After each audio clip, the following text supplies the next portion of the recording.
Hello, this is Erin Dionne, and she's been my editor for a couple of three books now. Is that right?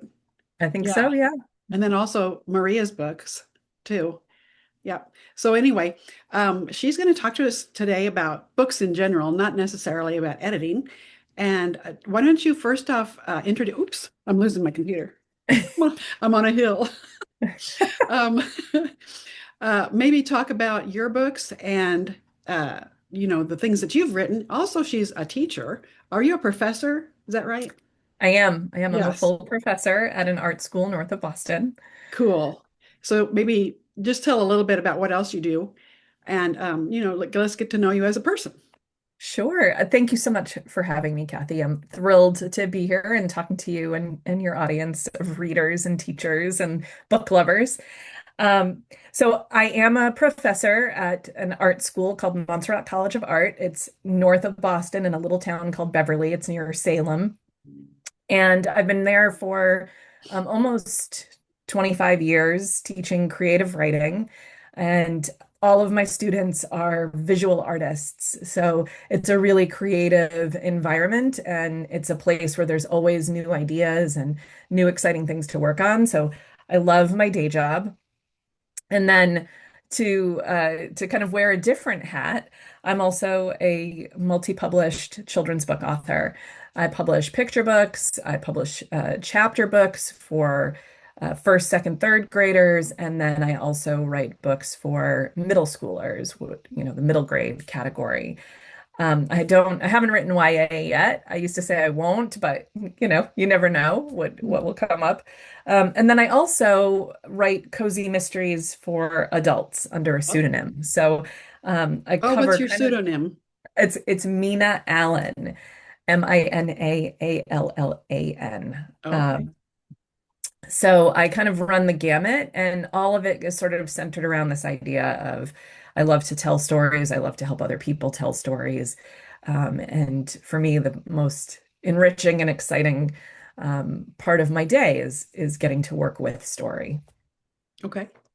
Well, why do you think, well, I'm going to ask a bunch of questions, but what makes a story click or stick with a child, do you think, beyond reading the book for the first time? That's a great question. I know that for me, when I was a child reader, it was always a character that I could relate to in Mhm. some ways.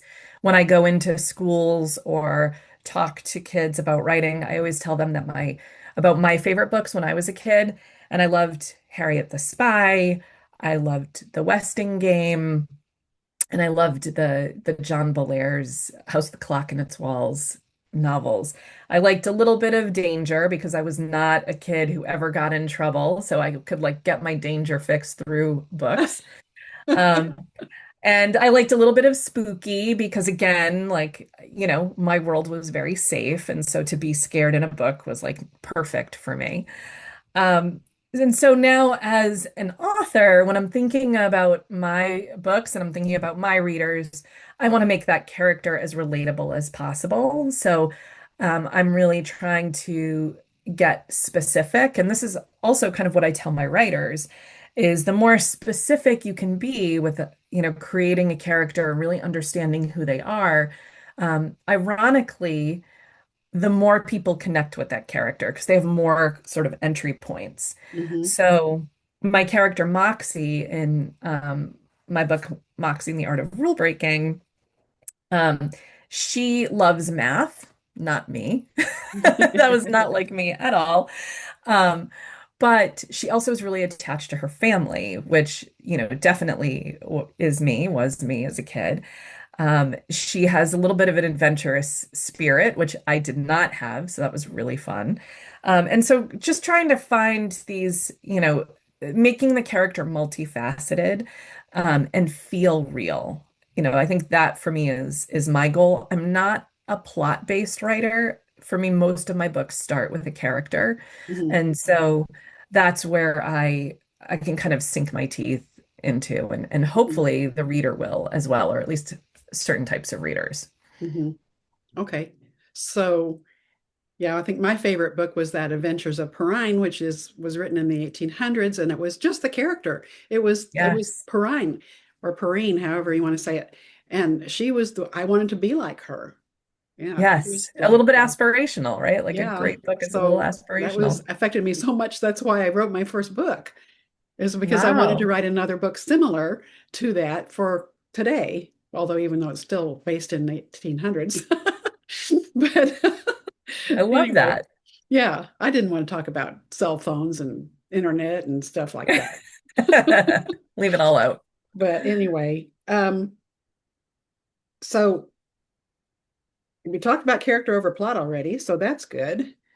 And I do think plot is important. You yeah, have to, and one of the things that I like to talk about a lot is how having a character make choices to influence the plot. For oh, me, my plots come from my characters and their good or decisions. bad decisions that they make. Yes. Yeah. Yeah. So I know people who kind of do it the opposite, who kind of start with a plot and then they figure out how the character influences it. But for me, it seems natural to have a character who drives the plot by making choices and dealing with consequences, because that's kind of what happens in real life. Yeah. Yeah, that's true. That's true. Yeah. So, I don't know if I mentioned this to you yet. You just did the Whispers Across the Prairie, where we were introduced to the deaf boy Charlie. Yes. Well, the deaf children said, that's not enough. We don't want that to end. So I'm writing another, actually, three books Oh my gosh, this for is very Charlie. exciting. So there's a series, and it's going to be called Becoming Charles Sawyer. And I don't want Love. to give a lot away, but the Okay. first book is going to be about connection because right now he really doesn't have any connection. So Right. he's going to get connection in the first book. And in the second book, it'll be purpose. He'll be older. This will be covering, like the first book will be covering him from like 8 to 12. So it's going to Hmm. have three parts, kind of like a beginning, middle, and an end for that period. And then the second book will be purpose, where it's going to be more relational and more like, what do I want to do with my life kind of thing. And then the third book will be belonging, and he's going to discover exactly where he needs to be, yeah, I love as an that. adult. So, and I know where he's going to be as an adult. You just got to get him I there. got to get him there, yeah. So, and I I don't want love to tell that you where he's because going to be yet. But interestingly enough, I've hired an audiobook person for this character, and Ooh, it is first person and in his voice, and he doesn't have one. So it's very yeah, interesting. I think it's going to be great. It's mainly that going to be thought driven, yeah, and he's going to I have to love act on his that. thoughts because Charlie can't hear. Right, And there's not going to be other characters making voices like normal or dialogue like normal. It's weird. right. So, Yeah, that's a but very different type of book. uh-huh. So that's going to be interesting to see how that works out. But I think this guy's going to do a really good job. So, Fantastic. I'm excited to see them. yeah, of course you'll be involved. I've I look already forward gone to it. about a third of the way. No, maybe half the way on the first book. Awesome. But so maybe by the end of next month you'll see it. Yay. But why don't you share a little about your books now? Sure. So like I said, I write for all age groups. I talked about Moxie at first, but this is actually the story of the Isabella Stewart Gardner art heist, which happened here in Boston in 1990. And in real life, 13 pieces of art were stolen from the Gardner Museum on the night of St. Patrick's Day. Oh, And the FBI is still looking for the art. It's an unsolved case all these years later. There's a huge reward. One of the pieces that were stolen was Rembrandt's Storm on the Sea of Galilee, which is his only seascape. So these works of art are priceless. It's the largest theft of personal property in the world. And I've been fascinated. I live outside of Boston. I've been fascinated with the theft the entire time I've lived here. And I wanted to write a story about it. So Moxie and her friend Oliver, um, Moxie lives in one of the neighborhoods in Boston, and she has a really close relationship with her grandfather who has Alzheimer's disease. And somebody comes to the house and uh, with sort of a cryptic message. And Moxie knows that her grandfather was a little shady in his heyday. He was a carpenter who built hiding places for some shady Boston characters. And it seems like her grandfather was the one that hid the art from that was stolen by the thieves. And Hmm. so she has 14 days to find the art or else. But her grandfather is ill, and so she has to use her skills to solve the mystery Okay. of where the art is and what's going to happen next. Okay. Um, so that one was really fun to write because Boston was really a character in the book, and everything in the city is based on fact, and everything about the theft is true as well. So Wow. that I'm was really gonna fun to check that work out. on. And Ollie gets his own book, which I'm actually re-releasing this summer with a new cover called Ollie and the Science of Treasure Hunting. And then, like I said, I write for little kids. So Ballet Ball is one of my picture books. Uh-huh. Uh, and this is about Nini, who loves ballet. Ballet is her favorite. And ballet is over, and she is signed up for baseball. Okay. And she does not like baseball because baseball is not ballet. And so she really struggles with the transition So between the she's two like sports.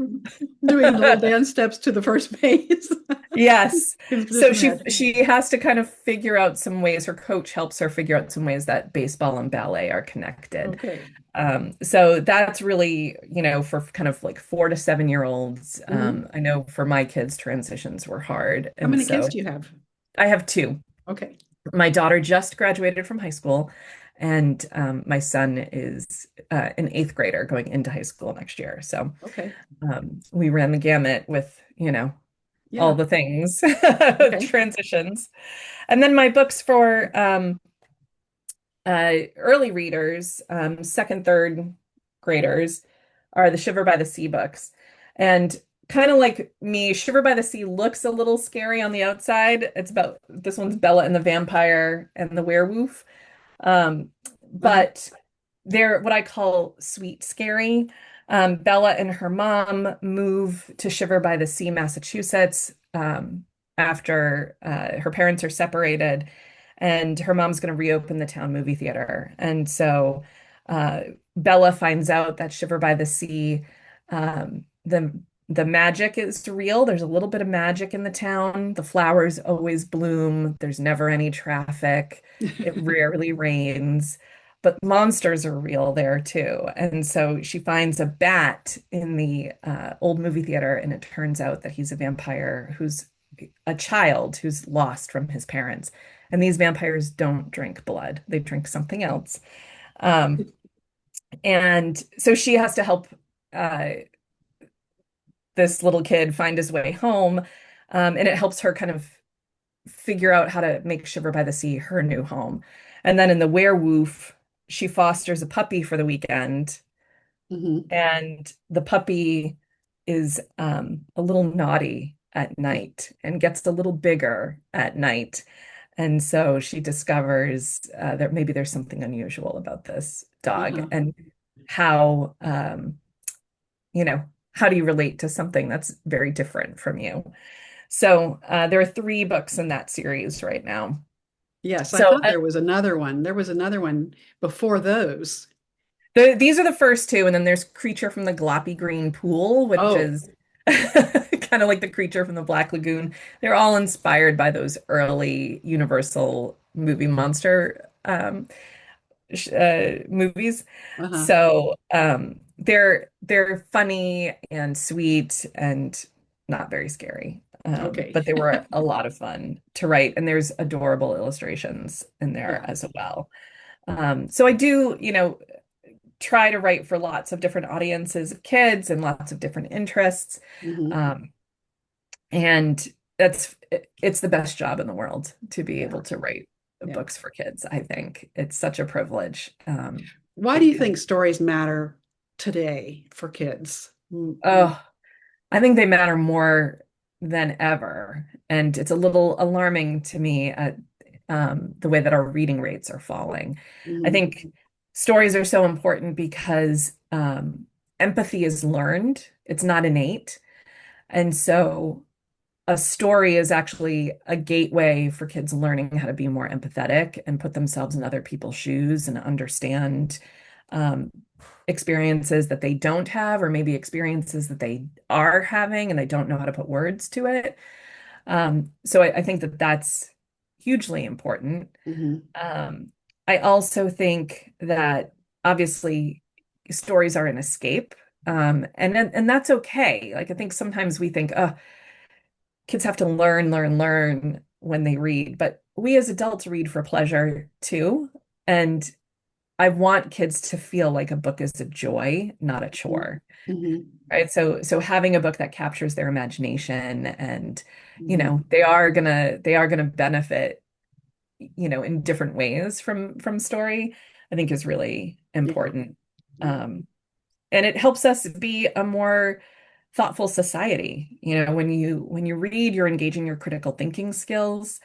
And that's something that we need more of now more than ever, right? With all of the AI and chat GPT. And Hmm. we need to be able to use our brains very actively. And Hmm. reading is a way to do that. Hmm. Okay. Well, thank you for visiting with us today. Really My appreciate it. pleasure. Yeah.